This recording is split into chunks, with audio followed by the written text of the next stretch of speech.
Most people think the return of Jesus is impossible to recognize. They say no one can know anything about it. That's not what Jesus said. He said you would see the signs. In Luke 21:28, Jesus said, "When these things begin to happen, stand up and lift up your heads, because your redemption is drawing near." Think about that. Jesus didn't tell you to ignore the signs. He told you to watch for them. And here is the part many people miss. He described several events that would appear in the same generation, not scattered across thousands of years, together. Let's look at them clearly. Sign number 1. Israel becomes a nation again. For almost 2,000 years, Israel did not exist as a country. The Jewish people were scattered across the world. Empires rose and fell, but Israel remained without a homeland. Yet Jesus pointed to something very specific. In Matthew 24, verses 32 through 34, he said, "Learn the lesson from the fig tree. When its leaves come out, you know that summer is near." Throughout Scripture, the fig tree represents Israel. For centuries, that tree looked dead. Then, suddenly, in 1948, Israel became a nation again. In a single day, after nearly 2,000 years. That was not just politics. It was prophecy unfolding in real history. And Jesus said the generation that sees the fig tree come back to life would also see the other signs. Now look at the second one. Sign number 2. Knowledge rapidly increases. In Daniel 12:4 it says, "Many shall run to and fro, and knowledge shall increase." For most of human history, life changed very slowly. People traveled slowly. Information traveled slowly. But in the last 100 years, everything accelerated. Cars, airplanes, space travel, the internet. Right now, you carry a device that gives you instant access to more knowledge than entire libraries held a century ago. Human knowledge didn't just grow, it exploded. Exactly the pattern the Bible described. Now the third sign. Sign number 3. The gospel reaches the whole world. Jesus made a bold statement in Matthew 24:14. "This gospel of the kingdom will be preached in the whole world as a testimony to all nations, and then the end will come." Now for centuries that seemed impossible. How could every nation hear the message of Jesus? There were no global communication systems. But today, the situation has completely changed. The Bible has been translated into thousands of languages.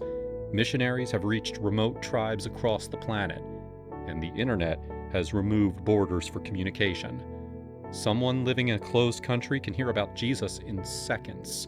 One message, one video, one click. For the first time in human history, the gospel can reach every nation on earth. Now the fourth sign. Sign number 4. Wars and rumors of wars.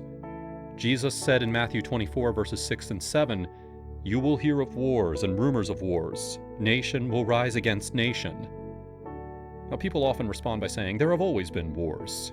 Yes, but look at the scale and the tension of the modern world. The 20th century alone saw 2 world wars that killed over 100 million people. Nuclear weapons created the possibility of global destruction. And today, the world lives in constant geopolitical tension. Conflicts between nations, threats of escalation, military alliances shifting. Notice the phrase Jesus used, rumors of wars. Constant talk about potential conflict, constant global instability. That atmosphere describes our time perfectly. Now the fifth sign. Sign number 5. Earthquakes, famines, and disease. In Luke 21:11, Jesus said there will be great earthquakes, famines, and pestilences in various places. Pestilence simply means widespread disease. And you've already seen how quickly disease can affect the entire world.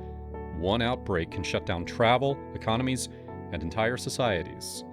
Add to that devastating famines in vulnerable regions and powerful earthquakes across the globe. These events are not random. Jesus said they would mark the season before his return. Now listen carefully. Jesus did not say one sign would appear. He said all of them together. In Matthew 24:33, he said, "When you see all these things, know that it is near, right at the door."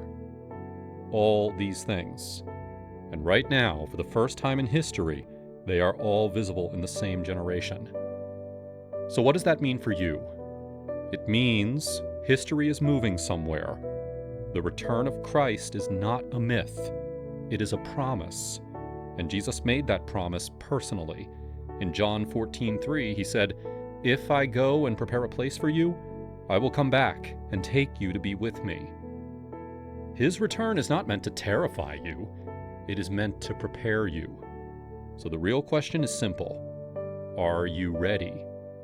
Scripture makes it clear in Romans 10:9, "If you declare with your mouth Jesus is Lord and believe in your heart that God raised him from the dead, you will be saved." Faith in Jesus is not complicated. It begins with trust. If you have never taken that step, talk to God right now. Tell him you believe in Jesus. Ask him to forgive your sin. Ask him to lead your life. And if you already believe, then stay spiritually awake. Live with purpose. Jesus said in Matthew 24:42, "Keep watch, because you do not know the day your Lord will come." So take a moment today. Open the Gospel of Matthew.